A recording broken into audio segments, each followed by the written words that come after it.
ravie de vous retrouver pour cette nouvelle édition. Bonsoir à tous. Et dans les prochaines minutes, nous vous présenterons la ville de Ndali qui règne dans l'insalubrité. Et puis dans le dossier, il sera question de la culture du Combo, une culture rentable mais très exigeante.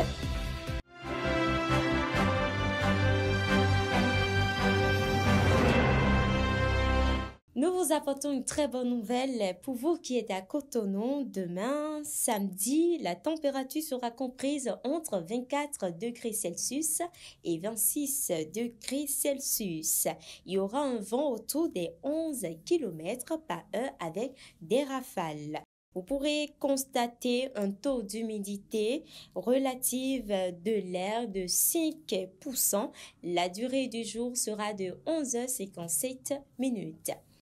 Commençons par les brèves à l'international. Dakar, la capitale sénégalaise, a abrité du lundi 16 à ce jour, vendredi 20 octobre 2023, une session de renforcement de capacité sur l'exploitation et la maintenance des stations de traitement des boues de vidange à l'initiative d'une douzaine d'experts en eau et assainissement venus de la Côte d'Ivoire, de Djibouti, du Cameroun, du Bénin et du Burkina Faso. L'atelier est organisé par l'Association africaine de l'eau et de l'assainissement en collaboration avec l'ONAS.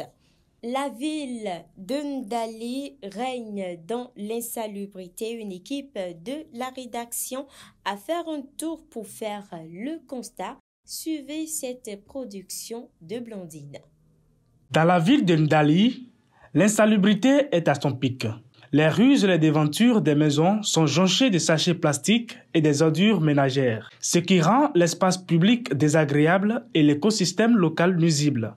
L'insalubrité par rapport à la ville de Ndali vraiment pose problème. Pose problème dans la mesure où les bonnes manières d'abord entre nous et les habitants de la ville de Ndali ne va pas très bien. Aujourd'hui, il y a des endroits, quand vous passez, vous voyez des ordures pêle-mêle, les gens jettent les ordures, surtout dans la nuit.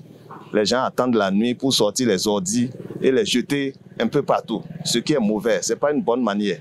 Et il y a aussi des douches, des douches qui sont à ciel ouvert. Bon, les puisards, les gens ne font pas les puisards, vous passez là, vraiment, ce n'est pas du tout bien, ça n'arrange pas. Pour les habitants de cette ville, il est nécessaire que les autorités locales prennent des mesures immédiates pour remédier à cette situation. Ce n'est pas la mer qui va venir creuser les puits. Non, ils doivent faire leurs attentions pour forcer les gens de venir creuser les puisards pour que les eaux de douche rentrent dedans.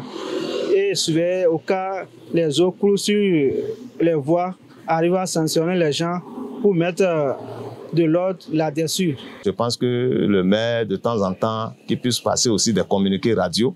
Et après le passage des communiqués radio aussi, faire les visites des endroits, des lieux pour voir si les gens sont en train de mettre en pratique ce que demande la mairie. C'est très, très important. On nous aide pour nettoyer notre ville, pour que ça soit un peu propre. On doit chercher des poubelles déposées au bord des carrefours là qu'on doit jeter, mettre les sachets, les ordures là. L'abonnement massif du système de collecte et de recyclage efficace des déchets, ainsi que la construction de puisards appropriés, sont des mesures nécessaires pour améliorer l'hygiène et la salubrité de la ville de Ndali. La coopération de la population est également indispensable pour assurer le succès de ces initiatives. Sur les marchés animés d'Afrique de l'Ouest, les vendeurs de fruits et légumes jouent un rôle vital dans la distribution de produits frais et nutritifs à la population locale. Cependant, ces vendeurs sont confrontés à une multitude de défis qui entravent leurs activités et menacent leur subsistance. Malik Ba, directeur régional de Wolvège, mentionne ces quelques défis dans cet extrait suivant. Oui, quand vous parlez des marchés d'Afrique de l'Ouest, cela suppose donc la commercialisation donc de ces fruits et légumes, donc aussi la commercialisation au-delà des frontières de chacun des pays. Donc il faut reconnaître que malgré et toutes les facilités créées par les barrières douanières autres qui ont été levées au sein donc de la communauté, il y a quand même toujours quelques difficultés dont font face à les commerçants qui vont faire la commercialisation de ces cultures maraîchères.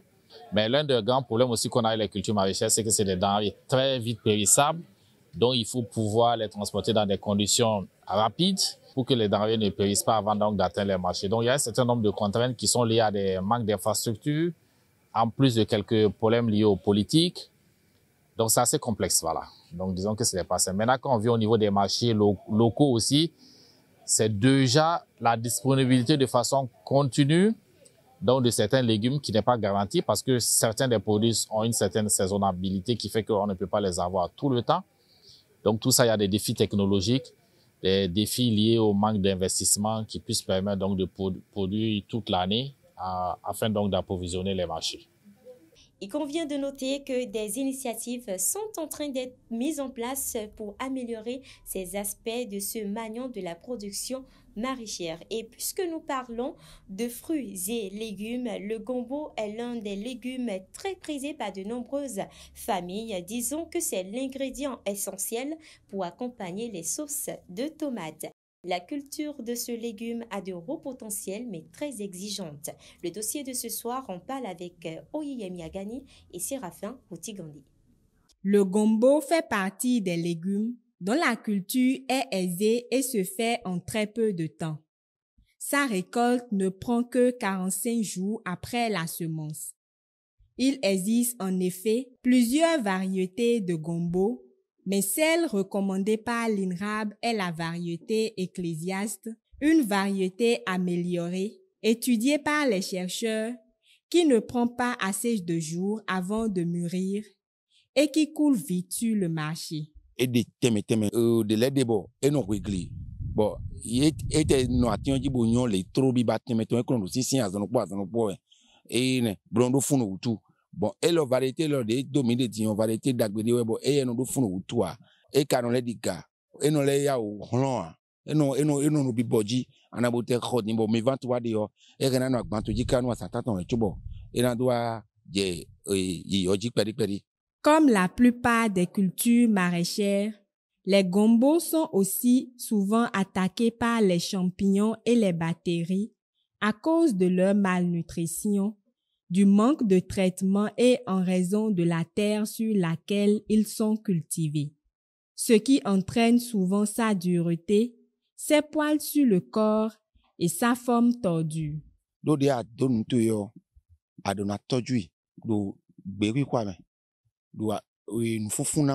Enele weno zombo mino amu enele ubi ya ikungbande jina do no ado ade yo ndele de bono mino yorodo ama defu de le de bo no dobo ija dogbe yo enele ino pankon idile ya par exemple fi de pende papa ya do papa solo do din bo iru jonji boka waja fevina dogbe do finele di yo et nombre provocation de volet bono ton azo enele bi yo no me. Pour remédier à ce problème auquel sont confrontés les acteurs, il faut suivre certaines étapes. Fevio aya fevi dogbe yo adona ba place do so fi ma do timati do abo timati kuro anku nu sisa fi ma do pen do bo pen ma do sisa ya aba enele we ene alo fevi jo fevi na do ene. La culture du gombo est peut-être aisée. Cependant, pour la réussir, il faut avant tout s'assurer de la qualité de ce dernier en privilégiant la variété ecclésiaste et adopter la semence adéquate à sa production.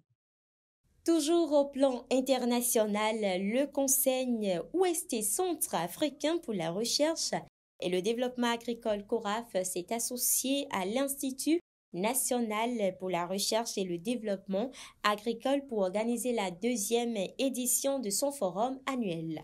Ce rendez-vous qui a duré 2 jours fait focus sur l'implication du secteur privé dans la transformation des systèmes agroalimentaires dans la sous-région. L'objectif du CORAF est de contribuer de manière significative à la transformation des systèmes agroalimentaires des 23 pays de la zone où il mène depuis 1987 des actions pour améliorer les conditions de vie. Cette rencontre rassemble les leaders de la recherche agricole ouest et centrafricain, des innovateurs, des décideurs politiques, des universitaires et les partenaires techniques et financiers qui vont échanger autour des défis et opportunités agricoles en Afrique. Et puis, ce sera tout pour cette édition. Merci de l'avoir suivi. Restez avec nous pour être informés de l'actualité agricole. Bonsoir chez vous.